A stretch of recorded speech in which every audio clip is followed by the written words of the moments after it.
안녕하세요. 오늘은 C2M 오피셜에서 이렇게 인사를 하게 되었는데요. 잠시만요. 저도 라이브 방송을 좀 켜고 인사를 드리도록 하겠습니다. 오늘은 큐보이드에 대해서 한번 알아보도록 할게요.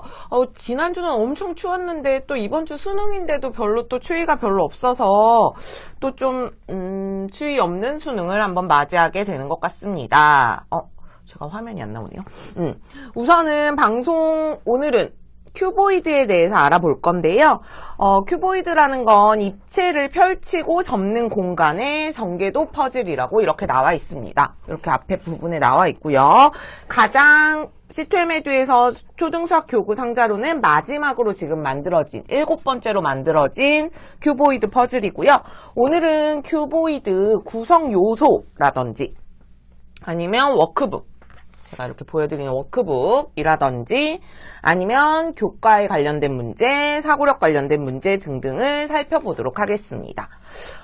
저 같은 경우에는 큐보이드 같은 경우에 되게 필요한 교구라는 생각을 많이 해요. 저는 좀 어린 학생들보다는 그래도 고학년 위주로 수업을 위주로 가르쳤던 선생님인데 어린 아이들 때 교구를 접하지 못했더라도 초등학교 중학년 이후에도 꼭 필요한 부분이 전개도 부분이라고 저는 생각하거든요. 그런데 대부분의 어머님들, 대부분의 아버님들이 생각했을 때 전개도를 어려워하시는 분들이 굉장히 많고 저 또한 계산이 훨씬 더 좋아하는 영역이고 도형 영역보다는 계산을 더 좋아하기 때문에 전개도를 조금 도형 감각이 좋은 애들은 보자마자 답이 보인다고 하는데 보자마자 답이 안 보이는 아이들에게는 어떻게 접근하는 게 좋을지 그런 게 가장 전 중요하다고 생각하거든요. 그리고 엄마 아빠가 싫어해요. 엄마 아빠가 만약에 벌레를 싫어하고 엄마 아빠가 만약에 도형을 싫어하고 이런 게 있으면 아이들에게도 그 싫어하는 눈빛, 표정 이런 게 되게 고스란히 전달된다라고 생각할 수 있거든요. 그런데 그 부분에 있어서 좀 뭔가 포커페이스를 유지할 수 있게끔 아니면 가르쳐주지 않아도 큐보이드를 통해서 조금 더 좋아할 수 있게끔 이렇게 생각할 수 있는 게 좋을 것 같아요. 그래서 큐보이드를 보면서 조금 그냥 던져줬을 때 이거를 조금 감각적으로 좀 진입장벽을 낮춰준다라고 생각할 수 있겠죠. 네.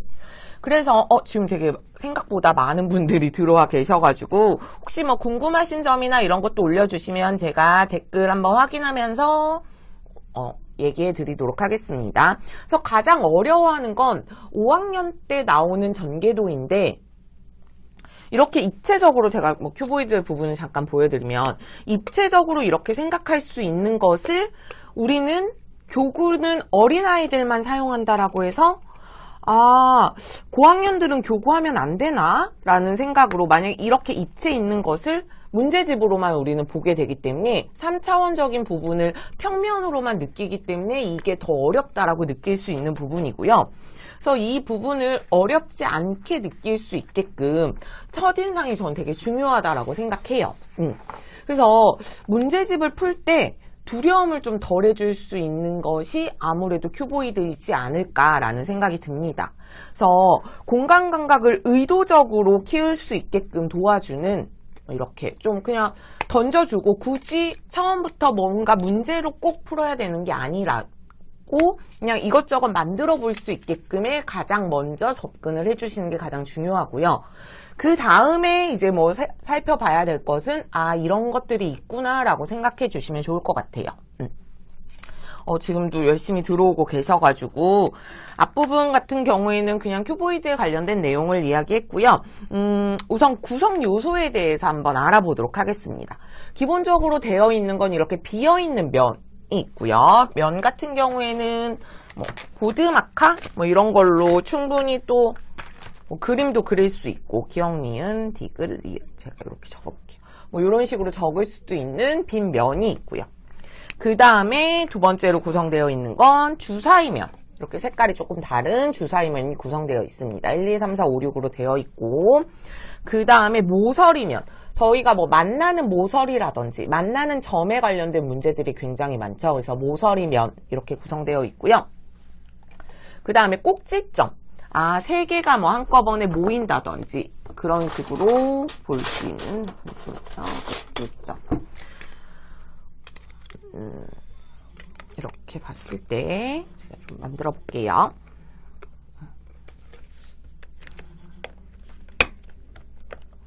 혹시 조작을 좀 어려워하는 학생들은 바닥에 두고 하셔도 좋고, 바닥에서 이렇게 맞추고 나서 올려주시면 좋을 것 같아요. 그리고 좀 숙달되면 어른보다 아이들이 더 잘하는 경우도 많고, 이렇게 모여지는 꼭지점 면 이렇게 확인할 수도 있을 것 같고요. 그 다음에는 무늬가 들어가 있는 무늬면 이렇게 구성되어 있어요. 그래서 지금 보시면 만나는 꼭지점이나 만나는 모서리라고 생각했을 때 만나는 꼭지점 부분은 이렇게 앞뒷면으로 구성되어 있고요. 그 다음에 모서리면도 이렇게 앞뒷면으로 구성되어 있습니다. 그 다음에 무늬면 같은 경우에는 무늬 한쪽 무늬만 보는 거기 때문에, 아니면 뭐 화살표 이런 식으로 보는 거기 때문에 한쪽 면에만 구성되어 있고요. 주사위 면도 마찬가지로 한쪽 면에만 이렇게 구성되어 있어요. 왜냐하면 큐보이드를 되게 좋은 교구다, 전개도 퍼즐이기 때문에 되게 좋은 교구다라는 걸 알고 있지만, 이걸 어떻게 활용하는지, 어떻게 구성 요소가 어떻게 써야 되는지 이런 부분을 조금 더 자세하게 알려드리고자 오늘 라방을 하는 거고요. 오늘 저는 그러니까 C2M 에듀 오피셜에서 하고 있지만 내일부터 도침함에서 공부가 시작되기 때문에 이런 교구들이 우리 아이에게 좀 필요하겠다 싶으면 좀 오늘 시간을 보시고 나서 내일 공부에 참여해 주시면 좋을 것 같습니다. 그래서 이렇게 구성이 되어 있고, 도형으로는 제가 또 보면 삼각형이 있고 직사각형이 있고 정사각형이 이렇게 세 가지 종류로 구성되어 있다라고 생각하시면 될 것 같아요. 색깔이 저는 이렇게 약간 좀 쨍한 느낌? 좀 진한 느낌을 전 좋아해서 되게 색깔 부분도 저는 만족스럽고요. 이렇게 끼고 이게 엄청 처음에 봤을 때 엄청 튼튼하다고 해서 어떻게 해서든지 구부려도 절대 깨지지 않는 소재라고 하더라고요. 그래서 지오플릭하고 혹시 비교를 원하시는 분들은, 지오플릭은 이렇게 선으로 구성되어 있다라고 생각하시면 될 것 같고요. 얘는 면 위주로 구성되어 있다라고 생각하시면 좋을 것 같습니다. 그 다음에 저희가 이렇게 교구만 있으면 솔직히 활용을 할 수 있는 방법이 조금 덜할 것 같아요. 그랬을 때는 가장 필요한 것은 나름 아이들에게, 저는 아이들에게 스스로 할 수 있게끔 도와주는 게 가장 중요하다라고 생각하거든요.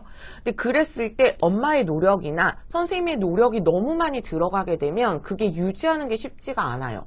그리고 저도 강사 생활을 오래 했다고 하지만 영어는 옆에서 계속 말을 해줘야 되고 무언가 계속 대화를 해야 되고, 저는 그렇게 약간 생각을 하는데, 수학은 제가 설명하는 게 만약에 한 20%라면 본인이 채워갈 수 있는 건 80% 정도라고 생각해요. 물론 좋은 선생님을 만나고 합이 잘 맞는 선생님을 만나는 거, 엄마와 너무 즐겁게 수학 활동하는 게 굉장히 중요할 수 있겠지만, 스스로 자기 것을 만들 수 있는 시간이 저는 꼭 필요하다라고 생각하는데, 엄마쌤분들이 가장 실수하는 게 준비를 하잖아요. 수업 준비를 하든 아니면 교재를 봤을 때 엄마가 봤을 때 이게 되게 쉬워 보인다라고 하면 아이도 당연히 쉬울 거라고 생각하고 왜 이걸 모르지? 라고 이렇게 생각하는 경우가 굉장히 많아요. 그렇기 때문에 그런 부분에 시간을 좀 텀을 주기 위해서는 엄마의 약간 무관심? 어느 정도 던져주고 나서 아이가 충분히 생각할 수 있게끔, 물론 늘어지는 것까지는 좀 안 되겠지만 그런 부분을 하기 위해서는 미션을 무언가 주어진다든지 좀 그런 부분이 좀 필요한 것 같고요. 카드를 보시면 빨간색이 있고요. 이건 그냥 저 혼자 생각한 거예요. 초록색이 있고 파란색이 있고 보라색이 있어요. 그런데 제가 지금 이 순서대로 놓은 것은 그냥 무지개 색깔인가 하고 빨주, 노초, 파남보라고 이렇게 생각을 저는 했는데, 그냥 제가 봤을 때 난이도도 1, 2, 3, 4 정도라고 저는 생각을 했어요. 그러니까 큐보이드 카드를 보면서 그냥 저 의도를 물어보진 못했지만 만드신 분들에게 빨주, 노초, 파남보라고 봤을 때 빨간색이 약간 쉽고, 그 다음 파란색, 그 다음 초록색, 파란색, 보라색 이런 식으로 좀 아이들에게 미션을 주어지면 훨씬 더 좋을 것 같다라는 생각이 듭니다. 네. 맞아요. 왜냐하면 엄마도 그 나이 때는 몰랐고 저도 전개도 자체가 너무 어려웠던 시대였고, 저도 중고등학교 때 초등학교를 나오지 않았지만, 국민학교를 나왔지만, 국민학교, 중학교, 고등학교 때 어려웠던 것 같아요. 입체적으로 무언가를 생각하는데, 종이에 있는 것을 입체적으로 떠올리라고 하고, 뭐, 이미지화 시켜야 된다라는 것 자체가 저는 너무 어려웠던 것 같은데, 그게 나름 저는 숙달이 될 수도 있고, 강사 생활을 하면서 조금 더 문제풀이 할 때, 저처럼 잘 모르는 아이들 아니면 도형 감각이 좀 부족한 아이들에게 조금 더 쉽게 접근할 수 있는 방법을 좀 더 생각해 봤던 것 같아요. 왜냐하면 너무 그걸 잘하게 되면 이거 당연히 보이는 거잖아 라고 생각할 수 있는데 잘 모르는 아이들 입장에서 좀 생각해 주시면 좋을 것 같고요. 그럼 카드 구성을 잠깐 볼게요. 전개도는 6면체라고 했을 때는 면이 이렇게 4개가 그려지면 나머지 2개를 생각해 보는 거예요. 그럼 앞에 부분이 있으면 만들어 보고 우선 이 큐보이드로 우선 만들어 보고 나서 뒷면을 봤을 때 정답이 있다라고 생각하시면 돼요. 그래서 이 빨간색으로 만들 수 있는 것은 10장 구성되어 있습니다. 10장 구성되어 있고요. 뒤에 10번 정도 보면 제가 보기엔 번호에 따라서 조금 난이도 차이는 있을 것 같아요. 직륜면체, 정륜면체 뭐 이렇게 되어 있고 처음에는 정륜면체로만 구성이 되어 있어요. 그래서 이게 만약에 조금 어려울 것 같으면 정륜면체만 먼저 해보시고 그건 아이들마다 만약에 뭐 공부방이든 아니면 집에서 아이들과 했을 때 아이가 어느 정도 난이도를 확인해 보는 것이 저는 중요할 것 같고요. 그 다음 두 번째로 제가 보여드릴 것은 초록색 주사위 전개도인데 주사위 전개도가 제가 이건 좀 깔아드릴게요.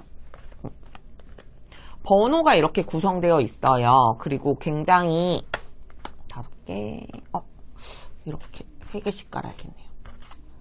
이렇게 6개를 보면요. 얘는 4개를 중심으로 2개씩 구성되어 있는 거죠. 이 초록색 주사위 전개도는 11장이 구성되어 있어요. 11장이 구성되어 있는 이유는 정륜면체의 전개도가 11장이라는 걸 알 수 있죠.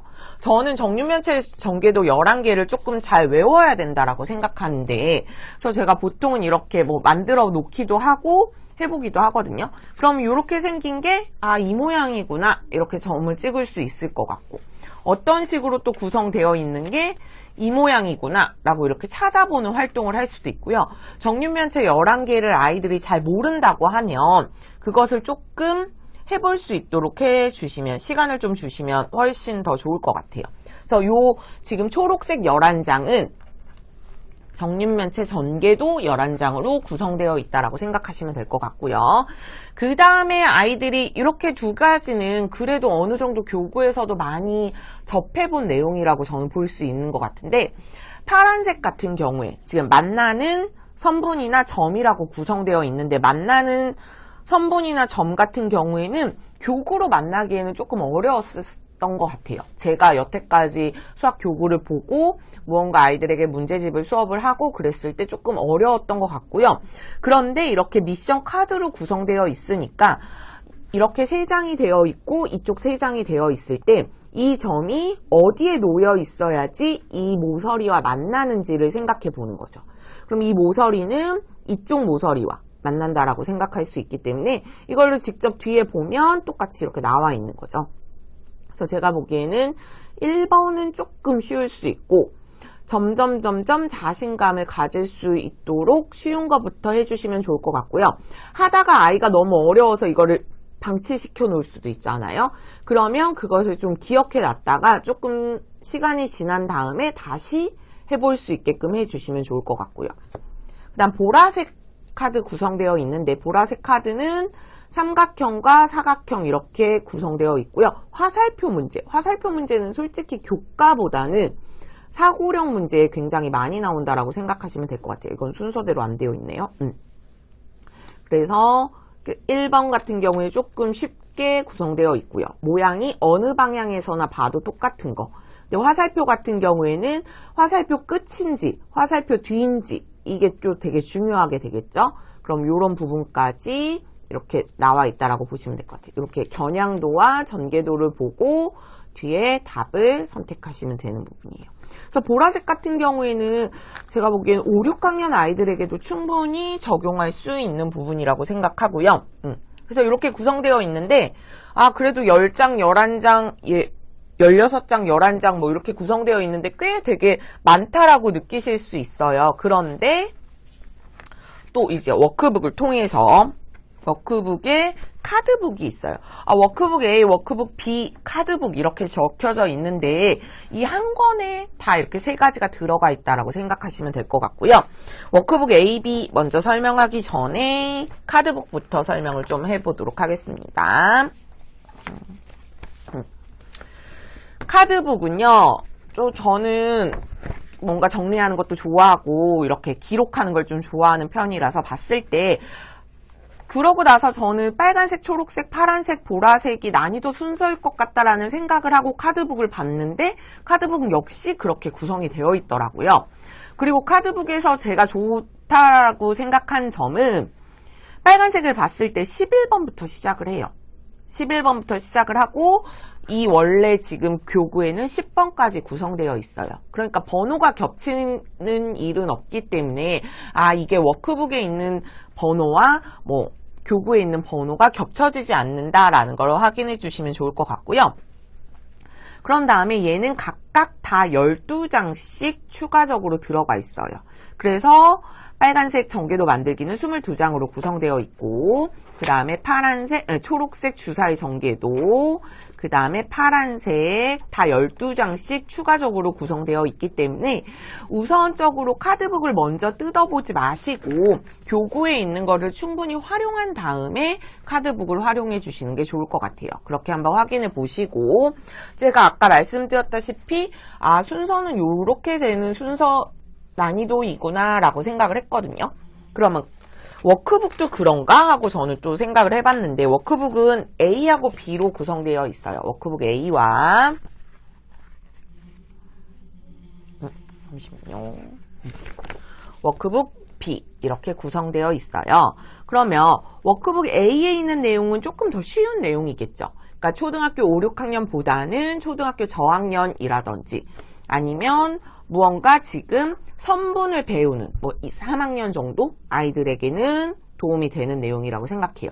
아, 선분과 반직선, 직선을 알고 있는 3학년 아이들에게는 조금 더 도움이 될 것 같고요.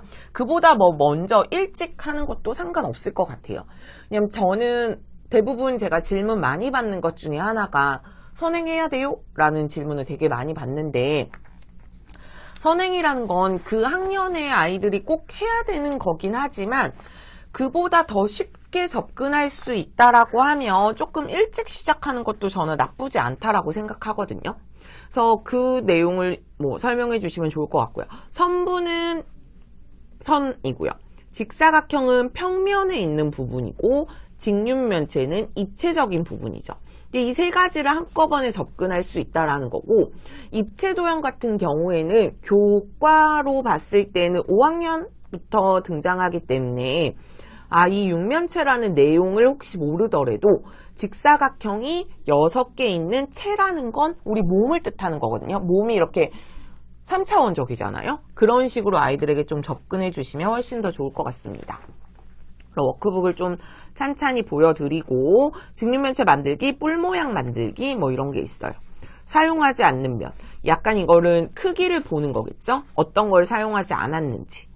그래서 첫 번째는 이런 식으로 어떤 면을 보는 거고요. 그 다음 두 번째는 입체를 만들고 나서 전개도 접기라든지 전개도 만들기 이런 부분이 있고요.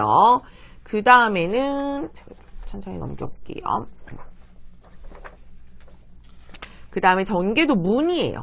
보통 무늬가 더 어렵다라고 생각했는데 여기에서 무늬는 단순한 무늬만 들어가 있기 때문에 만나는 점보다 앞에 있다라고 생각하시면 될 것 같아요. 보통 저는 무늬가 가장 어렵다라고 생각했는데 그 무늬의 어려움은 화살표 같은 부분이 있는 게 어렵고요. A에는 이렇게 모든 방향에서 봐도 다 똑같은 무늬라고 생각하시면 될 것 같아요. 그래서 A 기준으로 봤을 때는 만나는 점이나 만나는 선이 훨씬 더 어렵다라고 생각해 주시면 좋을 것 같습니다. 그래서 아까 보여드렸던 이 부분도 똑같이 그려볼 수 있게끔 구성되어 있다라는 거. 그래서 A를 우선 마치고 나면 뭐 바로 B로 넘어가셔도 저는 상관없고요. 아니면 약간 텀을 주시고 뭐 교구를 꼭 큐보이드만 딱 하고 계시는 건 아닐 것 같아서 다른 교구를 조금 해보고 다시 B를 해주셔도 될 것 같아요. 그럼 여기에서부터 이제 본격적으로 면이나 모서리나 꼭지점이라는 것을 이제 보여주는 거죠. 그러면 직륜면체의 면, 모서리, 꼭지점은 5학년 때 나오는 내용이에요. 그런데 모서리라는 용어는 입체도형에서만 쓴다라고 생각해 주시면 좋을 것 같고요.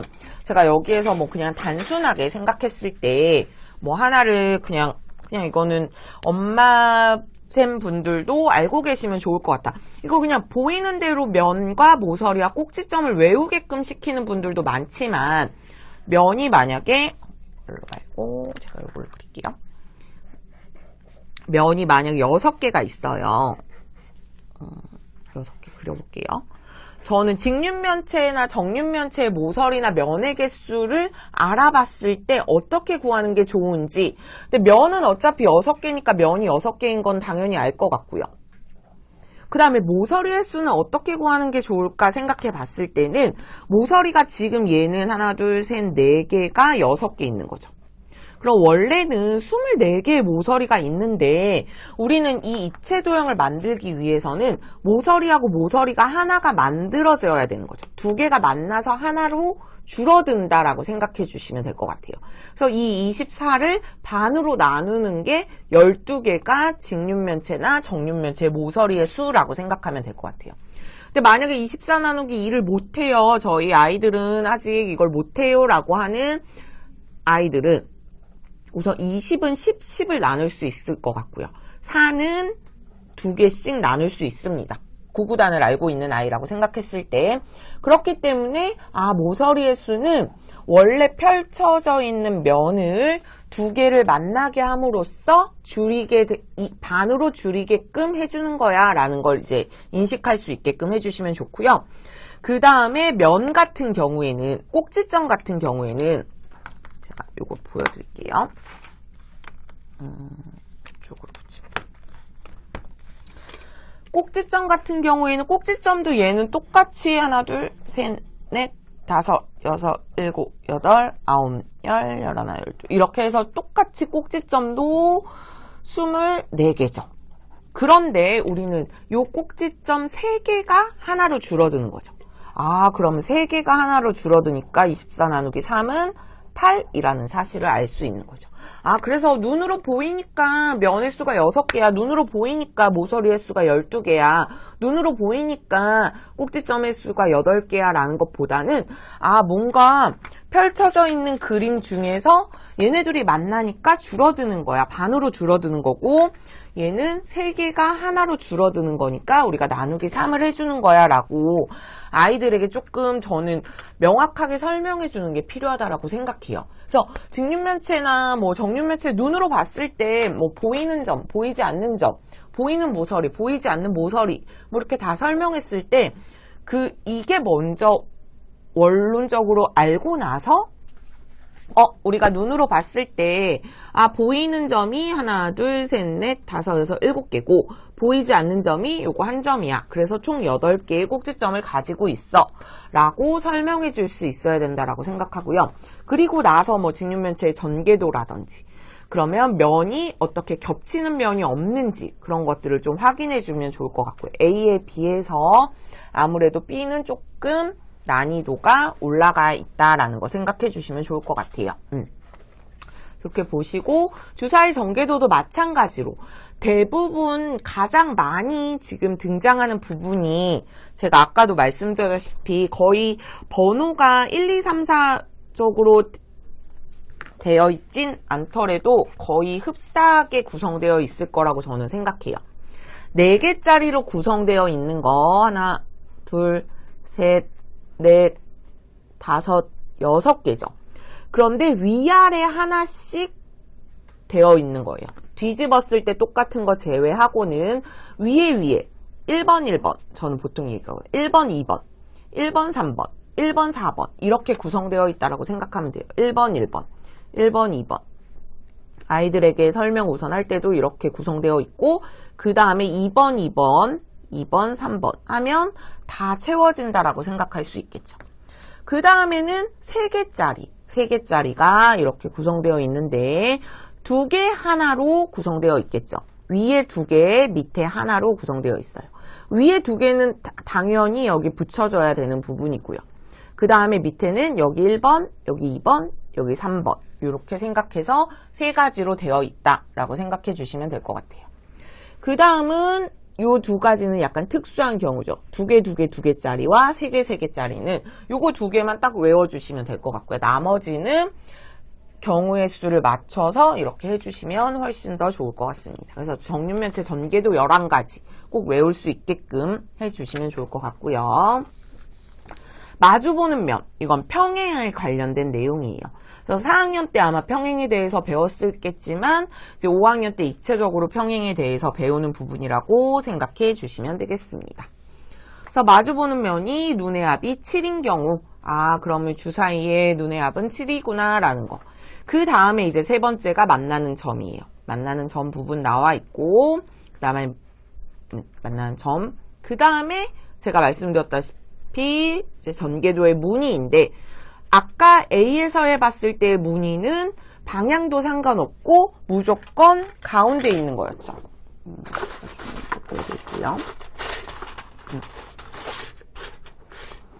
가운데 있는 거 위주였다면 B에서 구성되어 있는 무늬 같은 경우에는 가운데뿐만 아니라 화살표라든지 아니면 한쪽으로 치우쳐져 있는 찾았고요. 없네요, 여긴.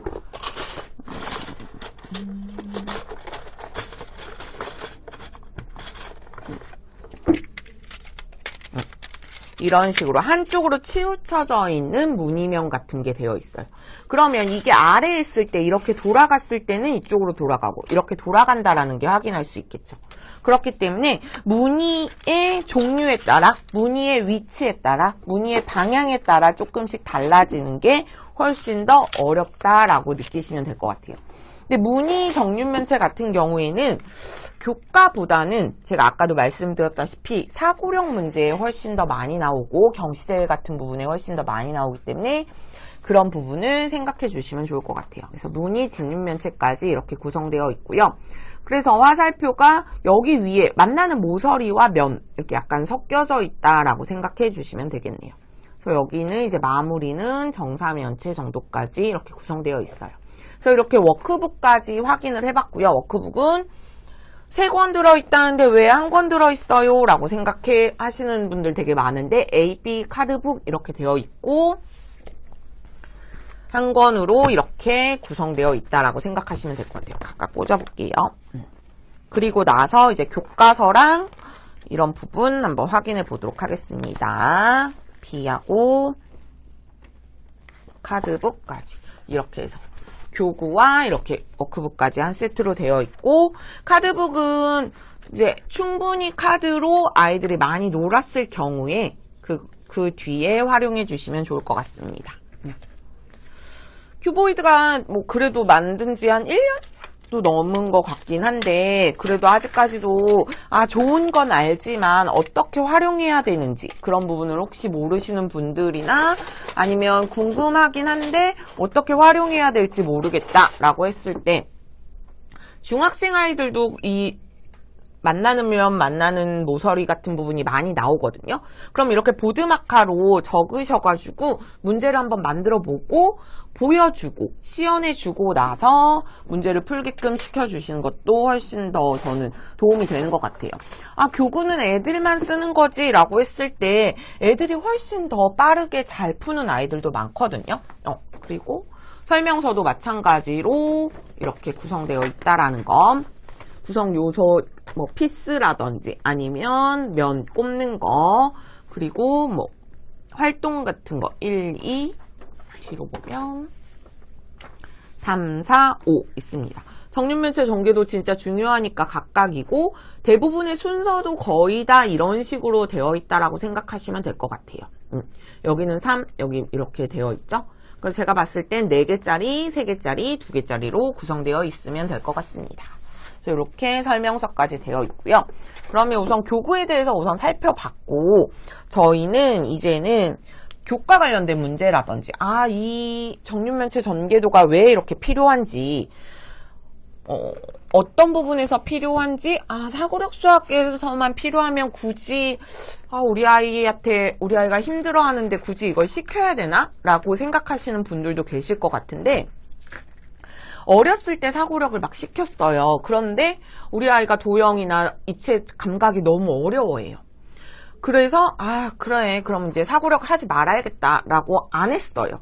그런데 교과서를 보니까 5학년 2학기 때 이렇게 나오게 돼요. 5학년 2학기 때 보시면 여기서부터 볼게요. 직육면체 직사각형 6개로 둘러싸인 도형을 알아볼까요? 이렇게 나와 있어. 5단원 직육면체입니다. 5학년 2학기고요. 그러면 우리가 그 전에 1, 2, 3, 4학년 때 나름 사고력 문제집을 풀었거나 아니면 플라토를 했거나 큐보이드를 만졌거나 큐보이드뿐만 아니라 그냥 입체 교구들을 만졌을 때 이거에 대한 거부감이 있는지 없는지는 그 전에 어느 정도 노출을 했냐에 따라서 또 다를 수 있어요. 그런데 막상 이것은 되게 아이들이 힘들어하는 부분인데 바로 5학년 2학기 때 이렇게 풀어야 돼 라고 했을 때는 더 어려워할 수 있거든요.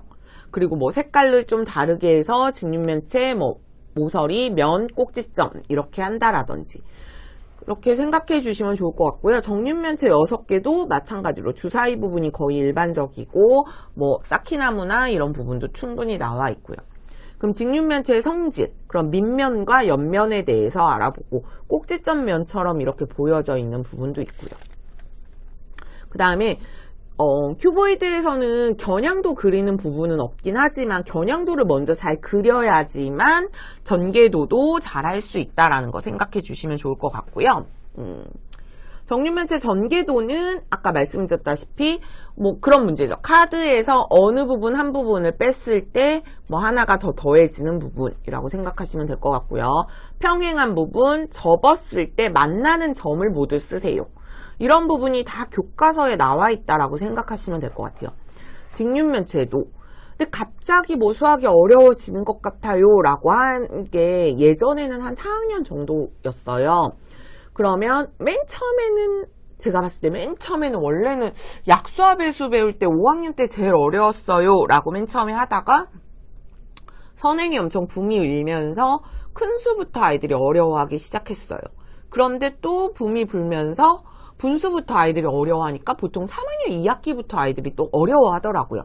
그럼 5학년 2학기 정도가 되면 이미 잘하는 애들은 이미 더 잘하게 되어 있고 못하는 아이들은 이미 3학년, 4학년 때부터 힘들어하기 시작하거든요. 그런데 제가 사고력 수학을 한다든지 제가 선행을 하면서 아이들이 좋아진다라는 걸 느끼는 것은 이거에 대한 두려움을 확실히 없애준다라는 거예요. 뭔가 큐보이드를 만지고 나서 입체 도형을 봤을 때 이거 내가 해봤던 거지. 이렇게 직육면체 만들면 되지. 여기를 모서리라고 해. 여기를 꼭지점이라고 해. 라는 것을 해볼 수 있다라는 거. 이거 나 아는 거야. 라고 얘기할 수 있다라는 게 가장 강점이라고 저는 생각하거든요. 그래서 주사위도 마찬가지죠.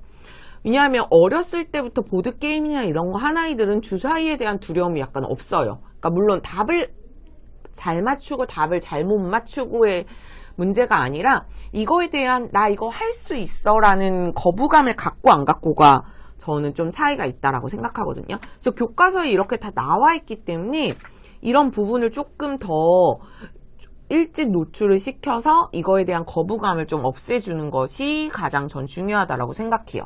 그럼 우선 교과서를 봤으면 저는 이제 두 번째로는 플라토를 한번 보려고 합니다. 5학년 2학기고 플라토는 이 3권이에요. 입체 설계라고 되어 있어요. 플라토는 4권으로 각 단계별로 구성이 되어 있고요. 1, 2단계는 평면으로 3, 4단계는 입체 이런 식으로 되어 있다라고 생각하시면 될 것 같아요. 그래서 입체 부분을 보시면 2주차에 이렇게 등장해요. 1주차도 잠깐 볼게요. 1주차는 아까 말씀드렸다시피 겨냥도 부분, 평행한 면, 수직한 면 이렇게 수직과 평행의 위주 4학년 때 나름 배웠던 것을 조금 더 편안하게 알려주는 부분이라고 생각할 수 있고요. 큐보이드와 조금 더 가깝게 볼 수 있다라는 것은 만나는 점, 선, 한 면의 이동, 두 면의 이동, 전개도 찾기 정도라고 생각하시면 될 것 같아요. 그래서 만나는 점 같은 경우에도 이 점이 어디 있을까라고 생각해 보는 거죠. 그러면 얘는 얘랑 이렇게 만나고 저는 얘랑 이렇게 만나고 이런 식으로 생각해 볼 수 있거든요. 그럼 얘랑 이렇게 만나면 얘랑 이렇게 세 점이 한꺼번에 만난다라는 걸 우린 풀 수 있는 거겠죠. 그래서 기본적인 전개도부터 해서 조금 난이도 있는 전개도까지 이렇게 등장되어 있고요. 그러면 점을 먼저 배웠으면 그 다음에 선을 배우는 거겠죠. 얘랑 얘랑 만나는 거고. 그 다음에 우선 길이가 같아야 돼요. 양감이 좀 있어야겠죠. 그런 부분도. 정육면체는 다 길이가 같기 때문에 굳이 만나는 선분이 막 어떤 게 같고 어떤 게 다르다 이런 것보다는 직육면체에서는 선에 따라서 이렇게 만나는 부분 이렇게 해주면 되겠죠. 그 다음 얘랑 얘랑 이렇게 만나고. 그래서 이 모서리는 두 개가 한꺼번에 있지만 모서리가 잘려진 부분, 두 개가 쪼개져서 잘려진 부분은 모서리가 두 개라는 걸 생각해 주시면 좋을 것 같아요. 그래서 한 면의 이동, 면을 어디다 이동하면 모서리의 길이가 같은 쪽으로 이동해야 된다라는 거. 그런 부분도 생각해 볼 수 있겠고요. 플라토도 이렇게 지금 거의 다 나와 있다라고 생각하시면 돼요.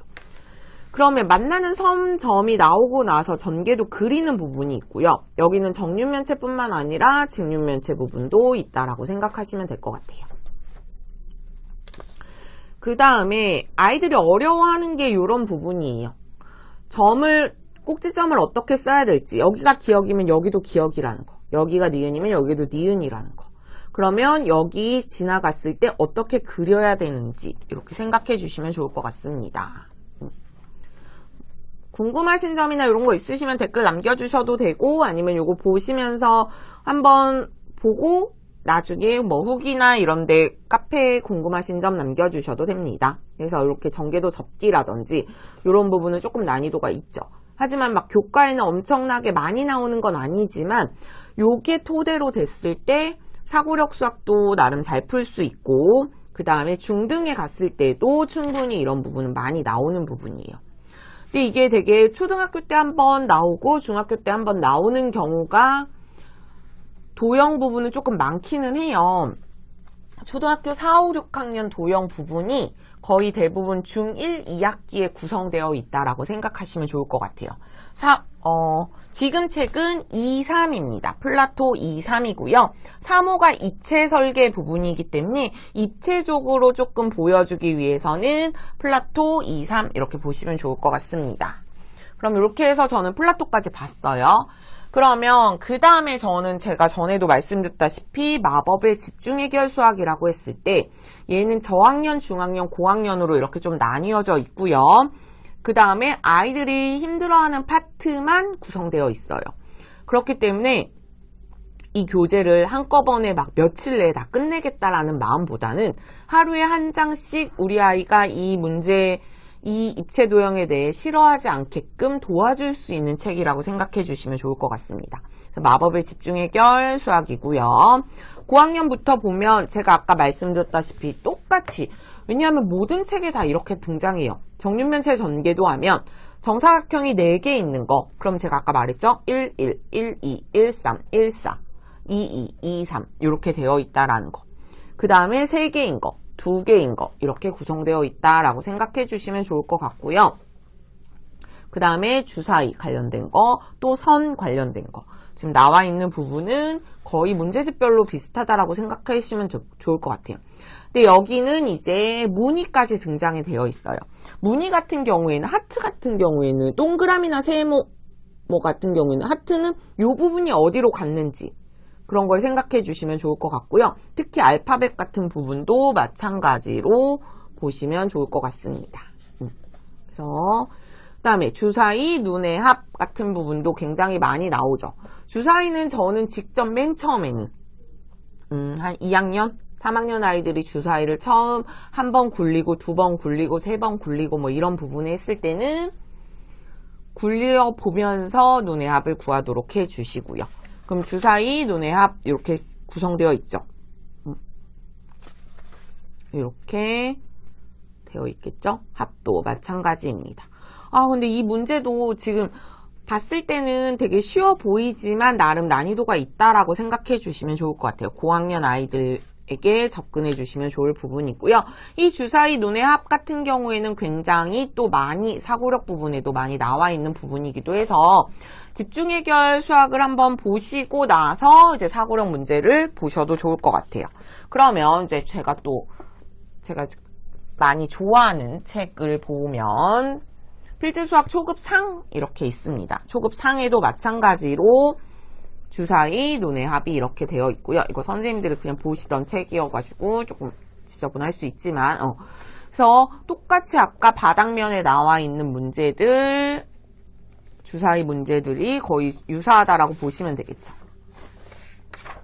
합 부분을 확실히 맞닿는 부분이 7인 거 이렇게 하시면 세로로 놓아져 있는 거 가로로 놓아져 있는 거 거의 다 책마다 비슷하다라고 보시면 좋을 것 같아요. 그래서 기본 문제도 마찬가지로 여기에서 마주 봤을 때 가장 큰 합, 가장 작은 합 어떻게 구하는지 주사위 하나는 합이 1부터 6까지니까 21인데 그거에 맞춰서 어떻게 하면 되는지 마주 보는 B, C 같은 경우에는 어차피 여기 양쪽은 7이어야 된다라는 걸 좀 유념하면서 문제를 푸시면 되겠고요. 이런 게 예전에는 정말 영재교육원 같은데 정말 많이 문제가 나왔는데 지금은 이제 웬만한 사고력 교재에 다 있다 보니까 아이들이 어느 정도 다 알고 있는 문제들이라고 생각할 수 있어요. 그런데 알고 있는 문제들이더라도 우리 아이가 매번 해보면서 푸는 것과 달리 어느 정도의 틀을 가지고 어느 정도의 푸는 방법을 익숙하게 한 다음에 푸는 것은 조금 다를 수 있거든요. 그래서 뭔가 따져가면서 번호를 붙여가면서 푼다든지 이런 식으로 생각해 주시면 좋을 것 같고요. 여기는 이제 주사위 눈의 합이라고 되어 있고 주사위를 그릴 때 저는 보통 요거 하나만 그냥 설명할게요. 주사위를 저는 눌려서 그린다라고 생각을 해요. 그럼 요렇게 저는 근데 맨 처음에 2학년, 3학년 애들에게 이렇게 그리라고 하면 이거 그리는 것조차도 어려워하거든요. 그래서 작은 거, 큰 거 그리고 이어줘라고 이렇게 저는 그려요. 그럼 만약에 여기가 2면 여기가 5가 되고 뭐 이런 식으로 그 다음 여기가 만약에 3이면 여기가 4가 되고 뭐 이런 식으로 그려볼 수 있게끔 여기 바닥이 5라는 뜻이에요. 그래서 이런 식으로 주사위를 무언가 표현할 수 있는 방법을 평면적으로 표현할 수 있는 방법을 알려주는 거겠죠.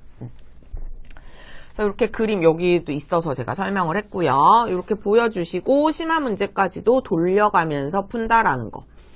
이런 문제들도 있습니다. 그럼 초급 상을 이렇게 제가 한번 살펴봤고요. 그 다음에는 제가 요즘 중급 상, 중급 하도 수업을 하고 있어서 저희 카페에서 지금 필젠 카페에서 수업을 하고 있어서 상 같은 경우에도 정육면체 주사위 부분이 나와 있어요. 그러면 초급 같은 경우에는 저는 대부분 한 지금 4학년 교과를 마친 학생들 위주로 보통 수업을 하게 되는데요. 그리고 뭐 분수의 덧셈 뺄셈 정도 알고 있으면 훨씬 더 수월하게 할 수 있겠죠. 그럼 중급 같은 경우에는 5, 6학년 정도 아이들이라고 봤을 때 5, 6학년 아이들은 정육면체 전개도 주사위는 대부분 안다라는 전제하에 나오겠죠. 그럼 여기에도 마찬가지로 빠짐없이 11가지 그리는 게 나온다라는 거. 어느 교재, 교과서든 뭐 그냥 일반적인 도형 문제집이든 사고력 교재든 이 정육면체 11가지를 완벽하게 알아야 된다라는 게 중요하기 때문에 이렇게 나오는 부분이고요. 그럼 여기에 나오는 기본 문제 같은 경우에는 무늬면 문제라고 생각하시면 되겠죠. 일부러 여기 삼각형도 왼쪽 오른쪽 색깔을 다르게 했다라는 거죠. 그런 식으로 생각을 해주시면 좋을 것 같고요. 그래서 무늬면 중에서 조금 어려운 부분을 설명한다라고 생각해 주시면 좋을 것 같습니다. 이렇게 챕터가 있으면 당연히 이렇게 진행하는 거구나 라고 생각하실 수 있는데 이게 굳이 우리 아이에게 지금 필요할까? 라고 생각하실 수도 있어요. 교과에 관련된 어려운 문제들이나 이런 거 봤을 때 그런데 이 문제를 봤을 때 우리 아이가 좀 자신감 있게 풀 수 있다라고 생각했을 때는 무언가 교구를 접하고 나서 이 문제를 봤을 때는 문제 집착력? 이런 부분이 조금 더 커질 수 있다라는 걸 생각해 주시면 좋을 것 같습니다. 그래서 뭐 저는 지금 중급 3까지 수업을 거의 다 마무리했는데 하에서도 얼마 전에 얼마 전에 제가 수업을 딱 하다가 발견한 문제가 있어요. 그럼 보시면 여기 2번 같은 경우에는 굳이 이게 어디에 붙여야 되는지 설명을 할 필요는 없는 문제이긴 하지만 제가 뭐 지오플릭으로 잠깐 이렇게 지오플릭으로 만들고 나서 둘레가 어디에 붙어야지만 조금 더 길이가 늘어나는지를 확인해 볼 수 있는 문제거든요. 그래서 이런 부분을 조금 아이들이 이거 여러 군데 다 붙여보고 생각해 볼 수 있는 문제들을 이렇게 큐보이드나 아니면 큐보이드가 너무 익숙해지고 나면 지면학습으로는 충분하겠지만 큐보이드를 조금 한 다음에 사고력 수학에 대한 부분도 조금 쉽게 접근해 줄 수 있다라는 부분이에요. 그래서 보시면 책들도 대부분 제가 수업하는 교재 위주로만 저는 늘 보여드리기 때문에 약간 마법을 집중해 깨알 플라토 교과서부터 이렇게 약간 차근차근 쉬운 것부터 어려운 것까지 약간 보여드렸고요.